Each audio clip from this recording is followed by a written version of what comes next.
I found a picture of myself on my stepdad's phone. He had put a picture that I had posted on Facebook through an app that made me look completely naked. I'm just absolutely gutted. Gosh.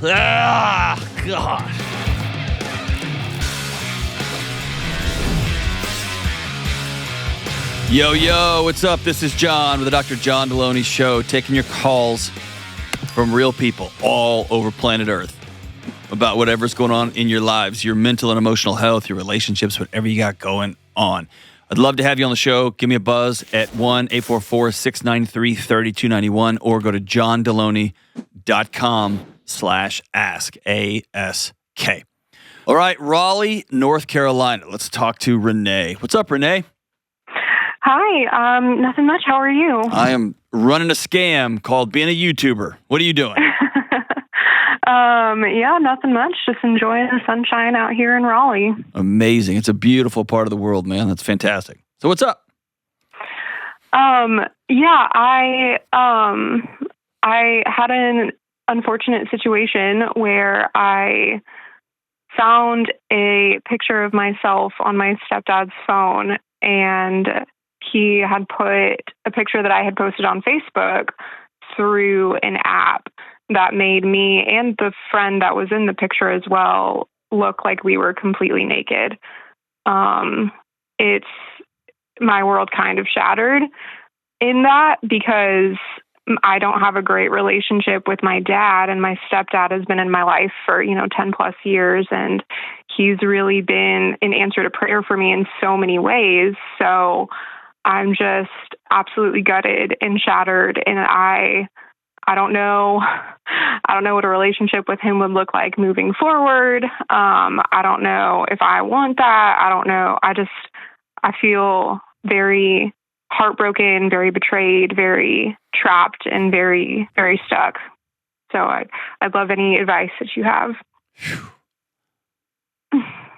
Jeez. How old are you? I'm 30. How old was this picture that you posted? It was about a year old, so I was very much an adult. Okay, so this wasn't kids, No. Jeez. Gosh. How'd you find this? So, he was picking me up from the airport. I'm originally from California, and my flight got in very, very late. It was delayed, and so he picked me up from the airport, and I heard a notification go off on his phone, and I asked him, I'm like, why? Who's messaging you at 1 a.m? What's going on? And so he told me he's got friends that he used to work with that are contracting over in the Middle East, and they send him motorcycle videos. Okay, no big deal. So we sat down for breakfast, dinner, whatever meal that was at 1 a.m. And I took his phone, and his password is my birthday. And so I looked at the message, and it was, in fact, just a motorcycle video. But he had another message that was kind of suspicious, and I asked him about it, and he was like, he just had some excuse for, oh, yeah, that's a girl that I knew from high school or whatever. And then I don't know why I did this, but I looked at his text messages, and one of the first messages that he had was a picture that he had sent himself. And so I opened that, and that's where I found the picture. I did have a chance to talk to him about it the next day, because right then I was absolutely shocked. I didn't He saw you open the picture? No, he saw me open the messages, but he didn't see me open the text message thread, the picture. I just exited out of everything, put the phone down, slid it back over to him, and we ate breakfast in almost silence. So how'd your conversation with him go? So did it start with, hey, stepdad, what the, how did it start? So, I tried to not be overly emotional about it. Why? I don't know. You know what? I retract that. Why is a terrible question to ask you, and I just put you on the defensive, and you don't need that right now. I'm sorry about that. That was a bad move on my part. Okay, so you're challenging him Yeah, and so I sat down with him and I said, "Hey, I found something inappropriate on your phone that's concerning." And he was like, "Yeah, what did you see?" And so I told him, "Well, I saw the picture that you sent to yourself." And he said, "Oh, yeah, well, yeah, yeah, it's an app, and I don't know, I was just playing around, I don't know," and just, kind of wishy-washy, waffling back and forth of, there's not an excuse for that. Um, and so I asked him, I said, "Do you see me as a stepdaughter? Because that's not what that's not a fatherly, that's not something that a father figure would do." And he said, "Yeah, no, you're absolutely right. That's not something that a father figure would do. I do see you as a stepdad," but he couldn't look at me. And so I don't believe him. Like, this does shatter my image of who he is in my life. But I just told him, like, "Hey, just delete the picture, delete the app. Like, I'm not going to make a massive deal about this. I'm not going to tell my mom. Like, at that moment, I just really did want to forget about it. But, like, I can't forget about it." Yeah.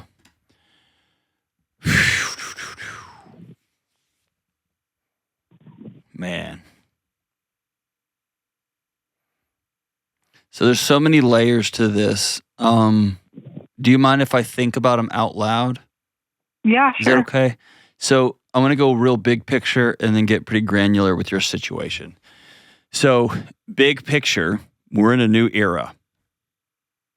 Normally, to get a picture of a stepdaughter, and unfortunately I've seen this and been periphery to this and had some of these hard conversations, you'd have to physically sneak a photo of somebody. Open up their blinds, somehow get your phone in the bathroom while they're showering. Or, like, you'd have to do a thing like that. That is a crime. Mm-hmm. Now, with these AI apps, you can take a benign picture and, without committing a crime, have this as real as a real photo right there, right? Yep. It's a disturbing new world we've entered into. So that's big picture. Second picture is, maybe not in the legal sense, but I want you to connect that feeling you have in your guts and that feeling you have in your chest with that confusion in your mind, okay? It may not be a legal case, but I consider this assault. I consider this a sex crime. Okay? At the very least, it's so disgusting that every bit of unmooring you feel, especially for somebody that came in as a rescuer. Because here's what just for the people listening, here's what I know to be true. And feel free to tell me, actually, you missed this one. Now you are wondering what other pictures he has of you. For how long has he been looking at photos of you and your friends? Did he take pictures of you before these apps were out? Does he fantasize about? I mean, it unmoors everything, right? Yep. And you and I both know this doesn't happen a single time that someone happens to see a photo. You know that. I know that. And then I want to know, what friends in the Middle East is he texting? And what is he sending? And honestly, that stuff does matter, but not right now. Right now, you're just devastated. And so I have all sorts of opinions on what you should do next. And I also know it doesn't matter. My question to you is, what do you want to do next? Not what you think you should do.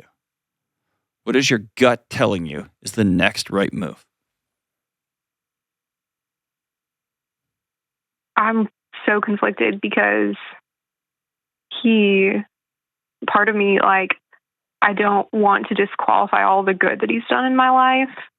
But also, like, when I look back at our entire relationship, I was holding back. Like, I think I knew something was off for a while. I didn't want to hug him. I didn't want to, like, tell him I love you. again, he's been like a really good influence, but now I just feel dirty. Like yeah, all those things are right. Like this feels like the tip of the iceberg, you know? Yeah. Hold on. You're holding back. Don't do that. Well, I don't want to tell you. I don't want to tell you what to do and what to feel right now. But if you'll honor yourself, don't hold those tears back. Because right now, I've sat with enough people in the situation, there's a sense that if you start crying, you're never going to be able to stop. Is that fair? Yeah. Yeah, I just feel like if I actually show emotion, it'll be like completely the end of a relationship with him at all. Okay, but listen, he ended it.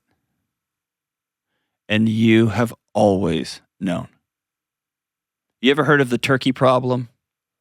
No. It's an economics thing, but it works here. A turkey is born the day after Thanksgiving and is moved into the family yard.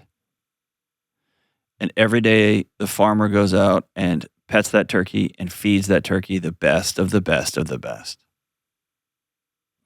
And over time, that turkey knows and would tell everybody, this is the greatest guy who ever lived. He feeds me every day. He pets me. He brings in mates for me. Until Thanksgiving morning. And so maybe you have been caged with a predator for a long time, and your instinct, your genetic line, and your just grit and determination. Because let's say before him, your life was rough too, right? Yeah. Yeah. You're very tough. And pretty gritty too, correct? Yeah. Like you get stuff done, you figure it out, right? Yeah. Okay. So it may be that caged with a predator, you've been able to extrapolate the good. Mm-hmm. And so I don't want you giving him credit for your survival and your hard work.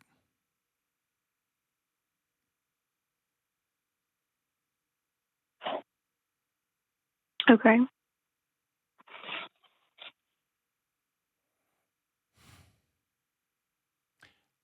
I want you to know he destroyed this relationship, not you. Yeah, that's true. And I know that you want to hang on to it. Okay, you're getting hard on me. Tell me what's happening inside your chest. I can feel you walling up. Yeah, no, I think you're absolutely correct. And I'm just really frustrated at myself for not like seeing what you're saying sooner of like, you're right. I have been chained to a predator and have made the most of the situation, but like, why did I not know? Like I knew, you know, as you said, like my gut told me, I just didn't, I don't know if I didn't care or didn't want, like, I'm angry with myself. I'm frustrated. How long have you known him? Since you were 20? He's been in my life as a stepdad since 20, but he's been in my life since I was like 6 or 7. Okay. Do you have any memories of him doing something shady? There was one time I remember I was rooming with, he was living with my mom, and I was staying with his daughter, my stepsister, at his house, but he wasn't living there. And there was one night that he did come get into bed with me. Mm-hmm. Nothing happened, but he just slept there. Yeah.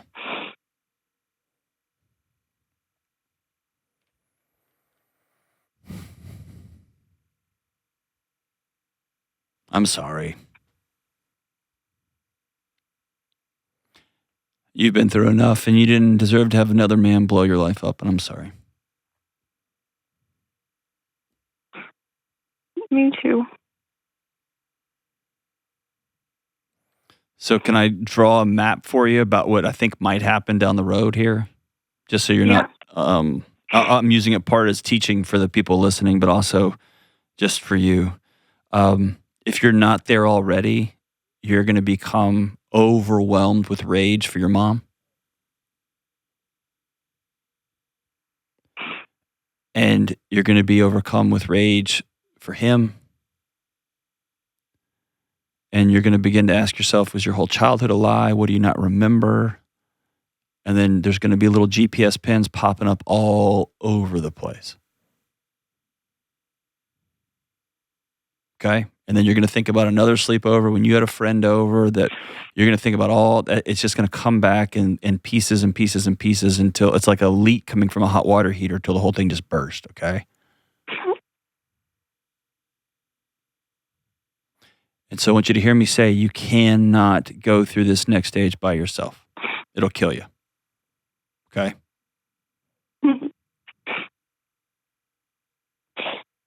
Yeah, I'm really scared about telling my mom because, ever since they got together, she's been telling me like, you don't deserve a man as good as him in your life. And she's always felt like she has to compete with me for him. But you know why? Now, you know I why? thought she was crazy. She has but now, but now I'm seeing that like, wow, she saw. I mean, yeah. She saw, but the ... is, did she know? Yeah, I don't know if she knew or not. I pray to God she had no idea, but I'm also not that naive. That's right. And so the domino here is you may have lost your mom too. Yeah. And if she knew she dragged her little daughter into a cage with a predator, shame on her. Shame on her.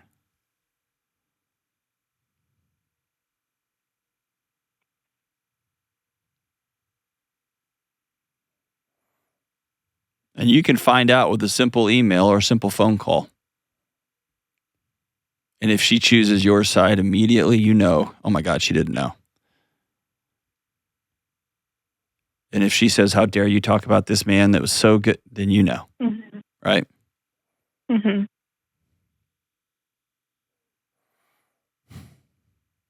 Yeah, I mean, I think I already know.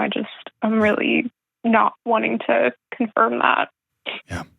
It feels like you're holding a dam up with two hands. I want you just to look to your left and your right and see that dam is already blown out. That water is rushing. What was is now over. And so that strength and energy you're using to hold up what was, or the shreds of what was, it's just wasted energy. I want you to use that energy on you. And that means you're going to have to find people to do holidays with. Mm-hmm. That means you're going to have to find people to celebrate with. That means you're going to have to go see a therapist for real. Probably a trauma-informed therapist in the Raleigh area. I mean, you're going to have to do some of those things that are very hard and very uncomfortable because, Renee, you deserve peace, and your body does not know what that feels like. Renee, call anytime.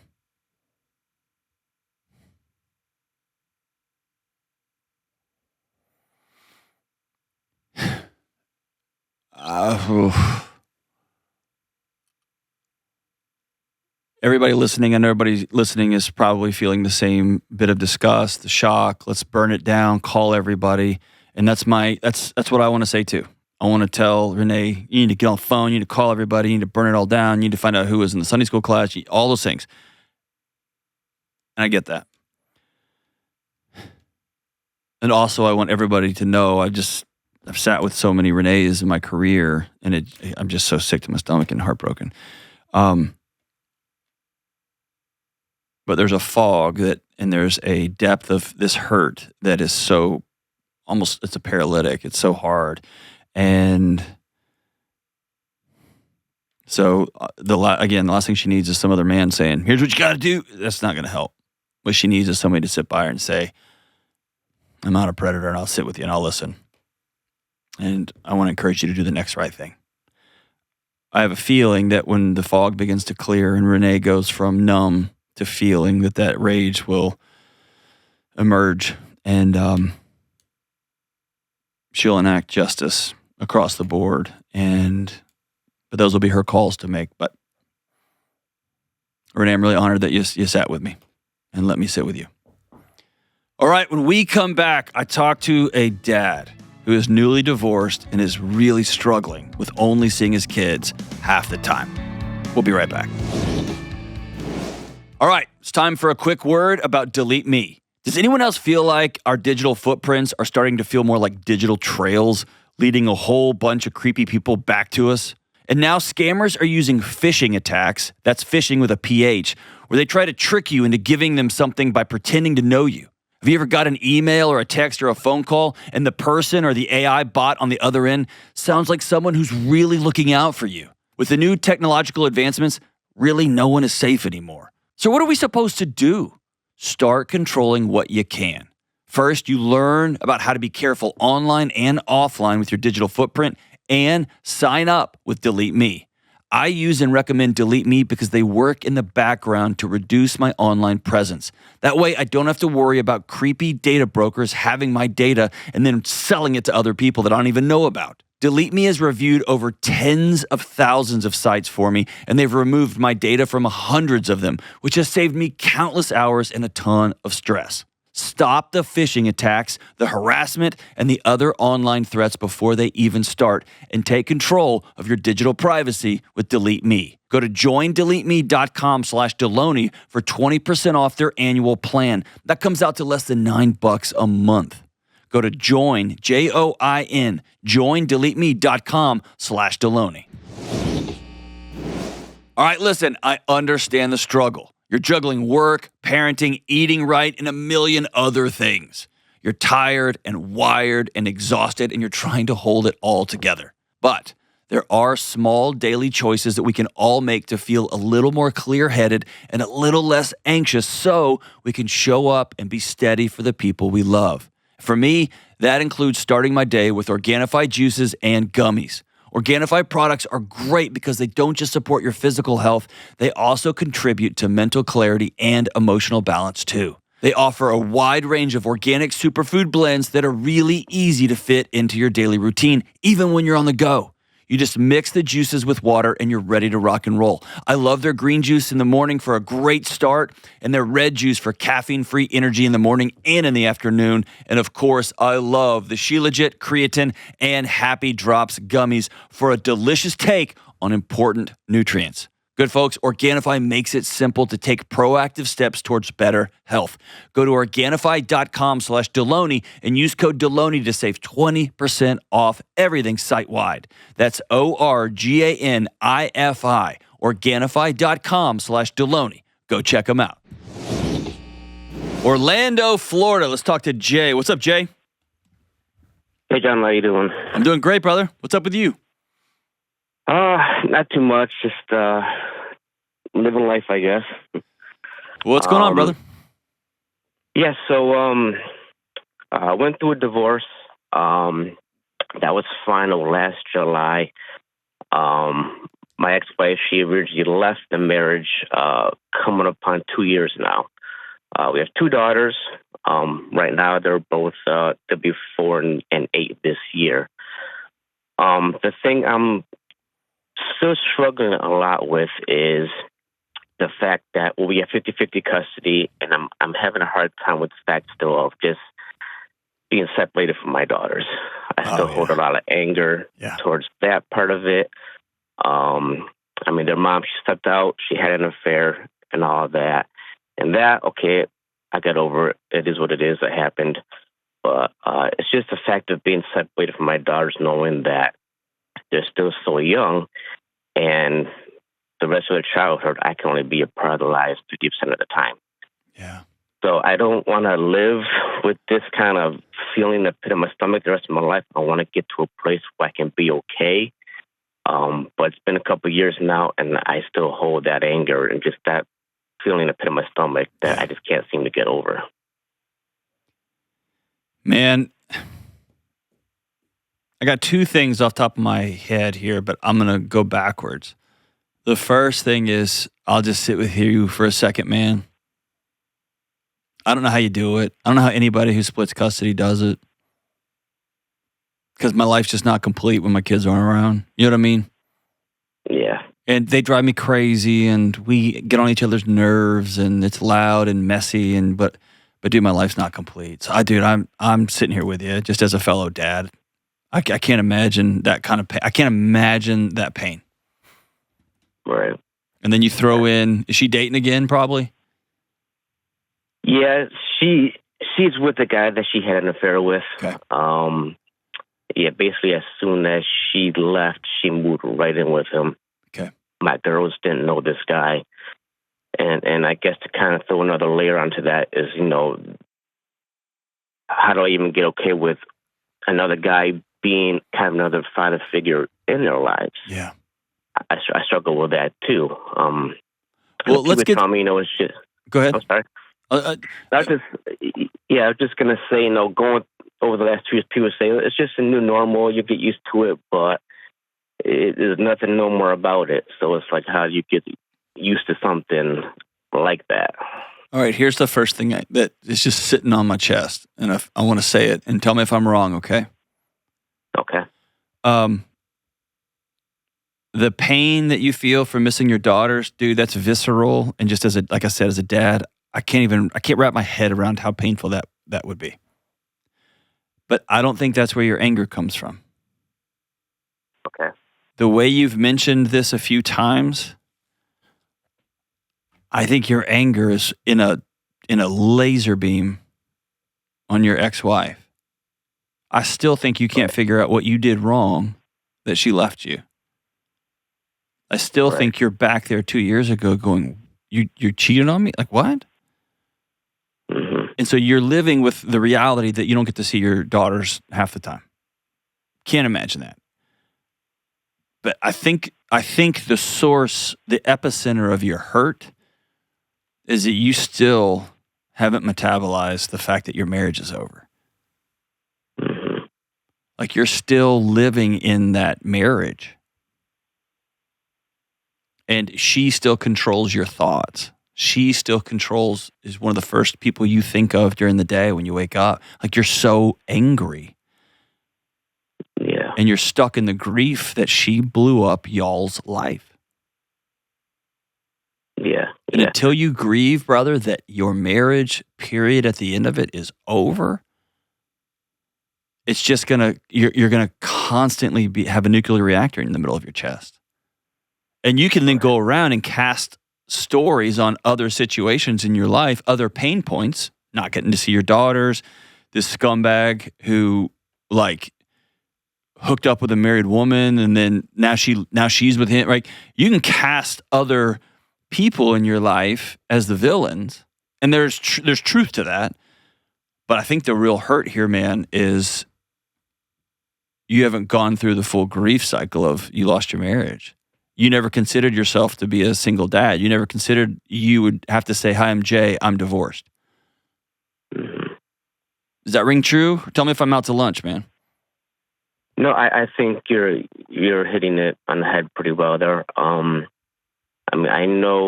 I guess I can kind of agree with that because even just dealing with their mom, I still get anxious. That's it. I tense up. I hate having to have any kind of communication with her. Tell me about that. Is it because you're enraged with her, or the layer beneath that is you're still wondering what's so bad about you? I think it comes from, so during the time, probably the first year of us being separated, she was back and forth with this guy quite a bit. Mm-hmm. And when she wasn't with him, we were able to be cordial and, talk through things. When she was with him, I was the enemy. They did a lot to just disrespect me as our girl's father, belittled me as her father. More him. Give me an example. She was with. There was one instance where one of my daughters had pneumonia. She had to stay overnight at the hospital. And So I let the staff there know, hey, the mom's coming with this guy, just so you know, he and I, we don't get along. It's best keep us separate or whatever. And so they went out. Let me stop right there. Why would you feel the need to preface that? Because he always has to make comments towards me. Like what? Like for instance, like when this happened, and then went out and spoke with him. He could still see me, and he was like, "Thanks for that. Not allowing me to come in the room right now." I was like, "You're not their dad." Of course. And he goes, "I am their dad." It was what his response was. Wow. Okay. So things like that, just to try to dig it in even further. So let me ask you. Great. This is a hard question. But like it or not, he's a man that your daughter spent 50% of their life with. Right. Tell me about the power play on display at a hospital when you have a little girl there and laying there in the hospital with pneumonia, that you wouldn't be able to just suck your pride and bury it for a second and let all three of y'all in the room to be with this little girl. I guess of the anxiety that I get when I was around them during that time. Okay. There was other stuff that's happened up until then. So it, like, before all this happened, I was never anxious for nothing. I was carefree. No, but your life blew up. Your body now has a GPS pin and pain that you did not ever, you couldn't imagine. And here it is. Right. Yeah. And so your body's right. Your anxiousness is right. Now you know somebody who says, I do, might stab you right in the face. Mm-hmm. Now you know a love that you didn't know you were capable of with two beautiful little girls, and then you only get to see them half the time. You didn't know that kind of pain. And so your anxiousness is right. But I think it's because your body is still trying to solve for what was instead of owning reality, choosing what is. Right. And it's solving that anxiety. Yeah, and that's where I'm stuck. Okay. I don't know how to... I got you there. I'm going to send you Building a Non-Anxious Life, my book, for free, okay? It's going to be my gift to you. Okay. Okay? Thank you. I'm going to hook you up with that. I'm also going to hook you up with 3 months free from my friends at BetterHelp. Licensed therapist. You can check them out online at your computer at your house, okay? Okay. I'll hook you up with that. And you can call them and just begin to walk through some of this stuff. But here's the big thing I want you to do. Do you have a couple of boys that live there with you in Florida? Some men that you trust? I do. Yeah. Okay. This is going to sound ridiculous. And you can say, this idiot podcaster told me to do this, and so I'm going to give it a shot. I want you to have them over to your house, and I want you to have a miniature funeral for your marriage. Okay? This is you pronouncing it in front of a couple of other people. This is over. And if you want to take a step further, this old Terry Real move, which I love, get a picture of your ex-wife and get a picture of her new boyfriend and frame them and put them at your kitchen table. And every time you're mad, look over and say, I'm going to choose to have less of a relationship with my daughter to honor you too. I'm going to let y'all continue to ruin my evenings, keep me out of the dating game, get frustrated all the time. I'm going to honor you too.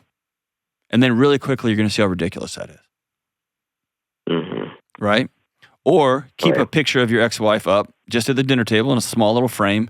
And when you start to spin out, literally lean over and put the picture face down and say, you don't get a vote anymore. Because you're going to have to teach your body, because it's still trying to protect you. It still thinks it can hold on to this marriage. It's over. And now you have to, and hopefully she does too, and hopefully this other guy does too. Y'all are going to have to enter into adulthood, which means I'm going to put the needs of our kids ahead of my ego, of my anxiousness, of my whatever. Right. And you want me to tell you something crazy? Now, I don't know all the ins and outs, so you can decide for yourself if this is dumb. Mm-hmm.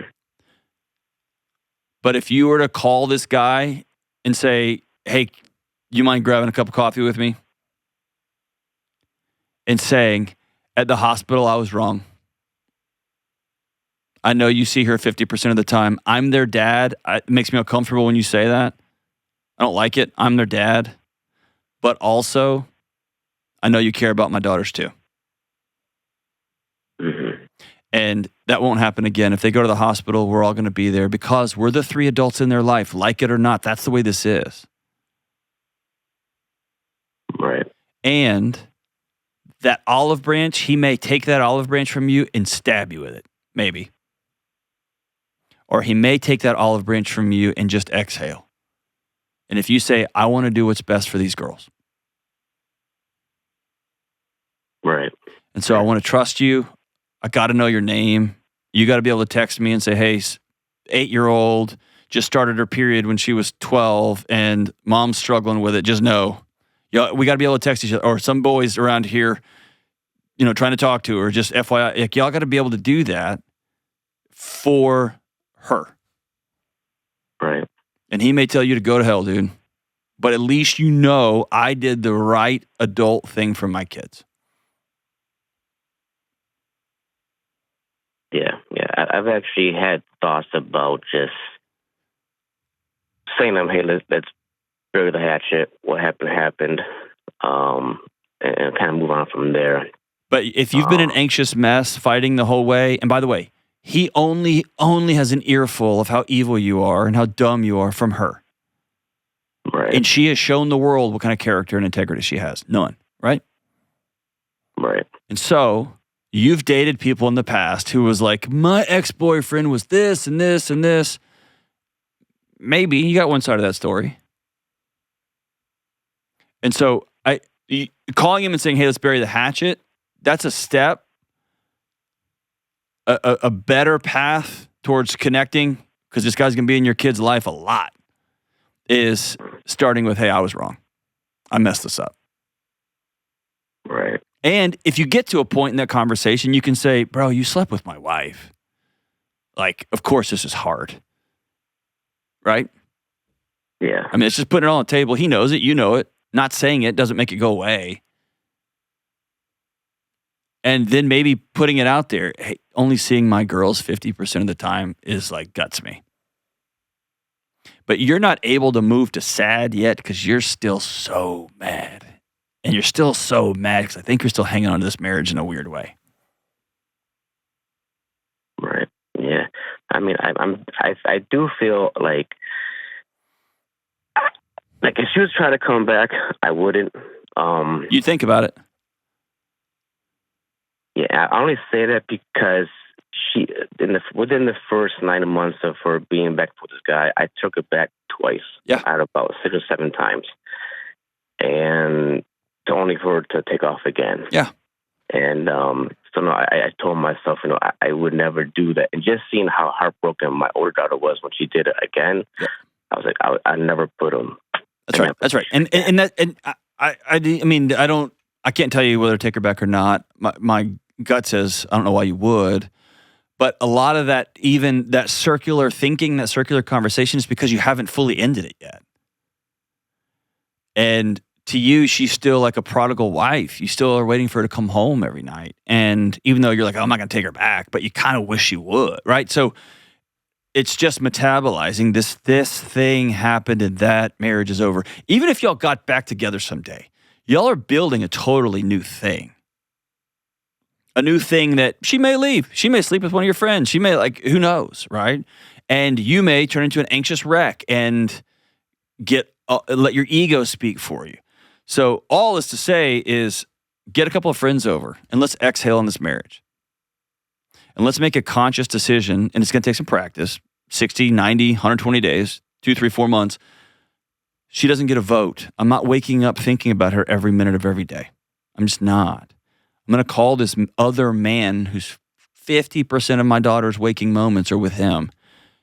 And I'm going to bury my ego in the backyard, and we're going to do its best. I'm going to start by saying that was a bad call on my part, dude. That was me just uncomfortable, and I shouldn't have done that in the hospital. That won't happen again.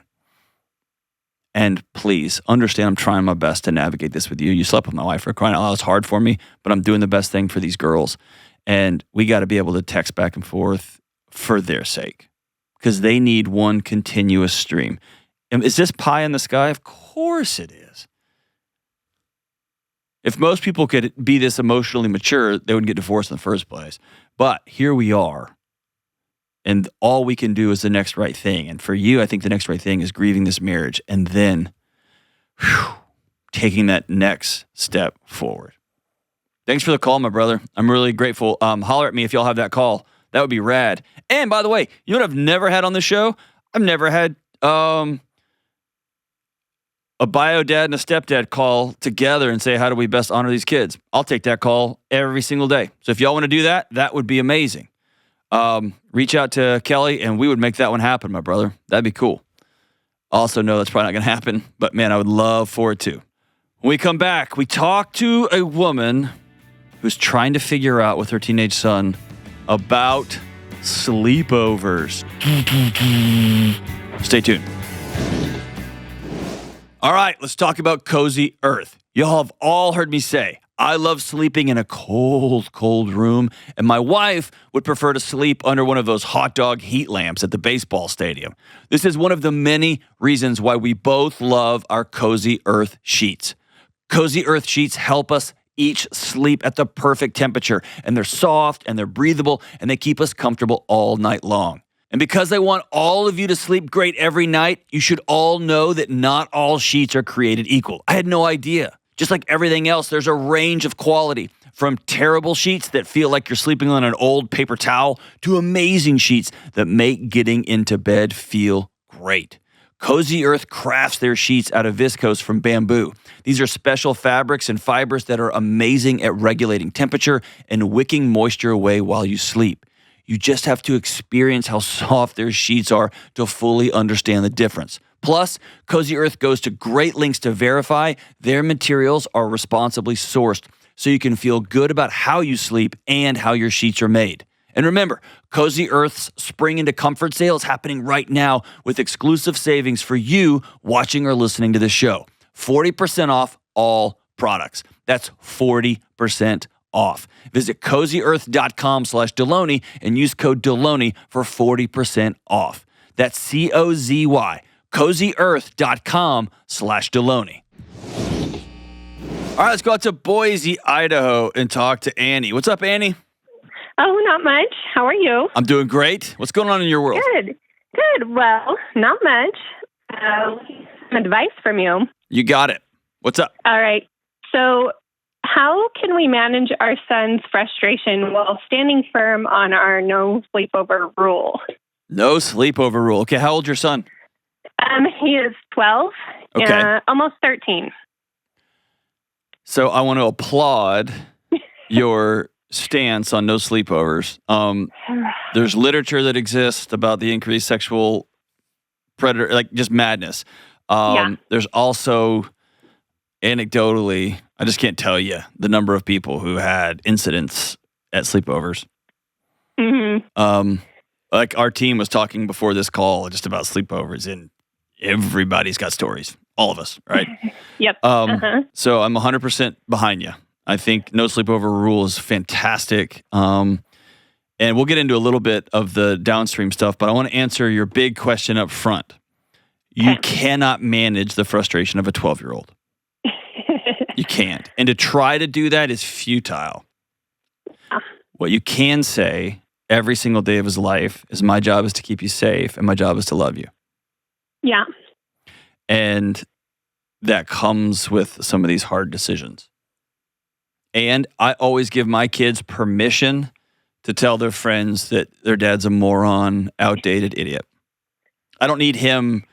I always felt the need, and my dad never said this explicitly, but I always felt the need to protect my parents when they gave me these, what I thought at the time were crazy boundaries with my 13 or 14-year-old brain. I don't want my kids to ever feel like they have to protect me. Mm-hmm. Right? So tell your friends that your dad's the worst, that your dad's lame. That's no skin off my nose. Right? Yeah. And then occasionally, maybe your house becomes the sleepover house. But that's a conversation for after 12.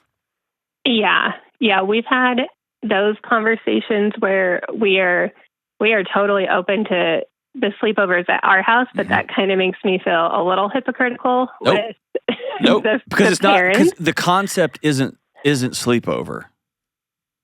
The concept is environment. Right. It's our values. That's right. Yeah. And so I can tell you, like when we used to let my kids go over to, like, we'll come pick you up at midnight or pick you up at 1 a.m. Mm-hmm. Yep. Like, make no mistake, awkward or not, my wife was calling, and only because I was at work, my wife would call and say, hey, my kid can go over there, but there can't be any phones. No kids can have phones. Mm-hmm. And can I tell you something crazy? Oh, this is just this limited friend group. 100% of them took up all the phones when the kids came over. They just did it. Yeah. And if they were like, well, then your kid can't come over, then great. I don't want my kid over there anyway. Yeah. But they did that. And hey, my kid isn't watching these kind of movies. Awesome. Done. Next. Right? And so it was all, it was super good. And I'm going to tell you, maybe 13, I don't remember exactly when, but I've allowed it. I've allowed it twice. And it was with a family that I trust implicitly. It was with a family that has the same electronics rule. And here's the bigger one. It was a family where most people get mistaken on where things happen at sleepovers is often it's not the parents and it's not the kid and it's not the kid they're sleeping over with. It's that kid's older brother or sister who has a friend over, right? Yeah. That's what I'm laughing because that's exactly, we know the dangers. We know it's the friend that comes over that we don't know who has a smartphone, and it's when the parents go to sleep at night, like, does the smartphone get taken out? What's my kid being exposed to? Or worse, hey, let's play a game. Yeah. And that friend's 17 and your kid's 12. Yep. Let's play a game. And now we're in a big mess. Right? So I don't feel any sort of hypocrisy. Number one, again, this is easy for me to say, right? If other parents don't like me, I'm okay with that. I have my friends, or if they don't understand me, if they want to ask me, I'll be happy to explain it. But I have no problem saying, yeah, as for me and my house, we don't do X, Y, and Z. And by the way, most of my friends give their kids smartphones, and they know my stance on smartphones. Every friend I have has a credit card, and they know that I opted out of the credit system, right? Yeah. Every friend I have is a Ford family, and I drive Toyota, right? So, like, I was just saying in another episode, one of my best friends on the planet is a banker. And other than this show, I co-host a show about getting people out of debt. Every day I go to work trying to get people to not use my best friend's business. And every day he goes to work and tries to convince people that I'm a goofball. And we still love each other, right? So I don't feel like I need to explain my values. I will if somebody asks about them, but if you don't like my values, and you're so dumb, and that's super great. I'm not going to sleep over you. You don't get a vote in my life. And so one of my values for my kids is I want them in not risky situations. When we do have sleepovers at our house, dude, they're out in the woods. I don't know where they are. I know they're not in a city playing chicken in the middle of the highway like I used to, but I know they're in the woods, and they're probably playing some form of chicken because that's what they do. But it's probably, I bet you won't jump in that huge hole in that creek or whatever. I'm okay with a broken leg. I'm not okay with a kid getting blasted across a highway, right? You get what I'm saying? So, like, I'm not about not taking risks. I'll see them climbing trees or sword fighting each other with crazy. Like, I'm not about that. I'm all about that. This is going to sound crazy. I think kids need more broken hands and fingers and arms. Like, they're not risking anything. It's that I will control the safety environment. And that's for me. And so, as for me and my house, I know that when people are at my house, they don't have access to the Wi-Fi and they won't have access to smartphones. And I know that there's not going to be somebody's friends, other brothers, sisters, cousins show up that suddenly says, hey, y'all want to play a game? I can control that. And over time, if there's 1 or 2 families or 3 families that you begin to trust there, I'm all cool with that. Yeah. Yeah, we do have an exception where, we don't have family close by. And so we have, a family at church that we share the same values, and we have let both of our boys go over and stay at their house. And that's mostly for us. Like if there's ever an emergency where they need to stay somewhere, they feel comfortable there. Sure. So we have that exception. And it can be fun too. It can be fun too, right? It can be fun too. But it's kind of like when your kid turns like 13, 14, I don't know. I don't want to become the movie police. But I let my 14-year-old and we watched Tombstone the other night. Mm-hmm. It's one of the greatest movies ever. And that doesn't mean that he gets to watch every rated R movie that ever went out there. Yeah. I get to curate it. I'm his dad. Yeah. Mm-hmm. Right? And so all that to say is you don't owe an apology to anybody. Your 12-year-old is supposed... Let me say this as boldly as I can. If your 12-year-old likes you all the time, you're probably not parenting well. Yeah, true. Right? The research says firm parenting with love. Mm-hmm. I will hold very firm boundaries, very high expectations, and you will always know that I love you to the end of time. Overly permissive parents destroy their kids. Overly critical, overly strict parents with no connection or love destroy their kids. It's the one in the middle. Yeah. Mm-hmm. But I can't give you any peace on your 12-year-old getting mad and going to bed. Yeah. Especially when he says this. Tell me he says this. I'm not going to have any friends. Nobody calls me anymore because I can't do anything. You guys are keeping me from having any sort of friends, and I'm lonely. All that. Yeah. Yeah. We've compromised where we will let him go when it's a weekend and his buddies are together, and we'll go and pick him up at, like you said, 11 o'clock at night. And he just gets frustrated that we're taking him from, and we're so firm and really wanting to stick to our guns on protecting him. So. Yeah. I don't know if protecting, I guess that's the right word. For some reason, when you said that, it rubs me the wrong way. I don't know that it's protecting them as much as it's my job to make sure they remain as much as possible in environments where they can make successful choices. Yeah. Yeah. I don't want to, my goal isn't to make all the choices for my kids. Mm-hmm. My goal is, especially when they're younger, and of course this increasingly opens up as they get older, I want to make sure that I'm curating environments where if they make a wrong choice, it ends in a broken arm, not a pregnancy. Yeah. It ends in somebody, I don't know, falling out of a tree and breaking their foot or their ankle, and not them having to go see a sexual abuse counselor 15 years later. Mm-hmm. Or seeing things in their mind that they can never unsee. Mm-hmm. Yeah. Right? So I'm not going to pick the movie for them, but I'm going to make sure that it's like voir dire and for jury selection. I'm not going to pick the movie I'll watch, but I'm going to get rid of these because you're not watching those. Mm-hmm. Right? So I just want to give them environments where they can make successful choices. And after 11 o'clock, I mean, really? The only thing to do is to watch a movie you're not supposed to watch, or stay up so late that you're useless the next day. Yep. You're 12. You know what I mean? Yeah. When you're in college, make those choices. Knock your lights out. Yeah, for sure. So I think you're on the right path. You've got my stamp of approval. You're a good mom, good dad. Stick to your guns. Awesome. Thank you. And when your kid doesn't like you, I think it's fair to say, I know this is the worst. I know it. It's the worst. Yeah. And you are right to be frustrated with us, and you are right to feel like we were taking away everything. I totally get that. Feel free to tell your friends that we're the worst. But my job is to keep you safe and put you in positions where you can make the best choices. Yep.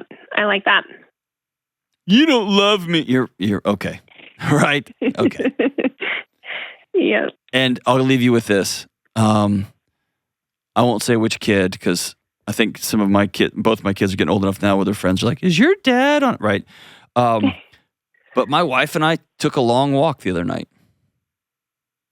And it was a bummer because we were doing something pretty cool, and we've got to hold one of our kids accountable, which means we have a really cool thing planned and they're not going to be able to do it. Mm-hmm. And it actually bums us out because doing it with them would have been the best. And my wife was Dr. Delony long before me. She's a maestro with K-12 kids, and I do this for a living. And we still had to walk around the neighborhood for a couple of miles, just both talking out loud, but we were really circling grief. Mm-hmm. I don't want to hold him accountable. I don't want to hold her accountable. I just want to blow it off. Mm-hmm. And that would be dishonoring and not loving my son and my daughter, right? Right. Mm-hmm. So just know it's never going to feel good, but often doing the right thing doesn't feel good, but we do it because it's right. So high five to you, Annie. And parents, if you're like, oh, who cares? Just sleepover. Times have changed. Times have changed. We'll be right back. Hey, here's a quick word about the best mattresses in the world, Helix. Spring is here, and that means the darkness and the cold are finally lifting, and we can get back into the swing of life. Spring break, summer plans, I feel like I'm coming back alive. So let's all reset. Most of us have already blown our resolutions, and so let's reset and make today day one for a great year. And at the top of the list of the reset, great sleep. Great sleep is the foundation for everything in our lives, and this is where my friends at Helix come in. I've slept on everything: cheap mattresses, bad hotel mattresses, hunting camp sleep pads, overpriced mattresses, you name it. But when I switched to my Helix mattress, literally everything changed. I fall asleep faster, I sleep deeper, and I wake up feeling restored, rested, and ready to go. And because every person is different, Helix has a mattress designed for everyone. Side sleepers, back sleepers, you sleep hot, does your spine need a little extra care? Whatever it is, they've got you covered. Take the Helix Sleep Quiz in just 2 minutes and you'll find the perfect mattress for you. And Helix will give you 100 nights to try it out risk-free. And right now, my audience gets 27% off site-wide plus a free bedding bundle with any Luxe or Elite mattress purchase. Go to helixsleep.com/Delony right now. And if you get a post-purchase survey, tell them you heard about Helix mattresses right here on this show. That's Helix Sleep, HelixSleep. helixsleep.com/Delony. With Helix, better sleep starts right now. All right, we are back for a money and marriage question. These are questions that were people submitted for the money and marriage retreat. We just got back from a cruise. A big chunk of us me and my network colleagues went out, and Rachel Cruz and I did a version of Money and Marriage on a cruise ship. It was awesome, man. But here is a money and marriage question. This is a real question that somebody submitted. Is there such thing as having too much sex? No. Ta-da! Feel like I nailed that one. Feel like I just crushed it. You are brilliant. If you're having sex that you don't want to be having, that's a problem. If you're having sex in a marriage and you're being coerced, or your partner says you have to, or the Bible says you have to, or I get that's a problem. But if you two are like, again today, yep. Want to go for 3? Yep. Rock on to the break of dawn. Does that sound right, Kelly? Yeah, that sounds great. As long as you're not being coerced or trying to... Everything I say sounds inappropriate here, but you're trying to substitute that for something else if there's a problem. You're using sex as a Xanax. Yeah. Or is it a way to keep somebody at bay, or to keep somebody from bothering you? Right, or solving a problem, Band-Aiding over a problem, but otherwise, there's a lot of talk in the sex and relationships literature about the orgasm gap.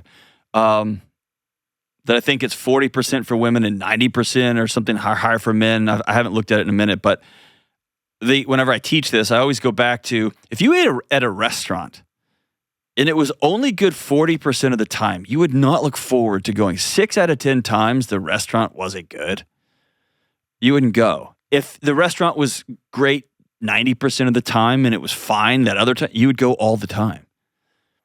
And so sometimes when it comes to or for having too much sex, it's people have figured out that orgasm gap, and people have figured out like, oh, if we work together on this deal, this could be amazing. So no. And by the way, outside of a sexless marriage where there is a gap between desire, where people are not having the conversations and one person's weaponizing sex, I would go as far as to say, if you are intimate, meaning you're connected, you have skin on skin time, if y'all are proximal, you sit by each other, you nuzzle up to each other on the couch, I would also say there doesn't have to be a floor on a bare minimum of sex you need to be having. If you both are saying, no, this is the world that we want, and this is the one that we are co-creating. Where it gets to be a problem is when there's mixed match desire. But on its face, is there such thing as having too much sex? Nope. If y'all are both both consenting, and both ready to rock on till the break of dawn, rock on till the break of dawn. That's it. Money Marriage. Come see us in November. If you're wondering, yes, we talk about this and so much more. Have a conversation with your partner about sex. What do you like? What do you not like? Do we have enough? Are we having it too much? What's one thing you want to try? What's one thing that makes you nervous? How can I love you more? I feel like you're coercing me. I feel like I have to. I feel like this is a duty. Those are some good conversation starters. Love you guys. Bye.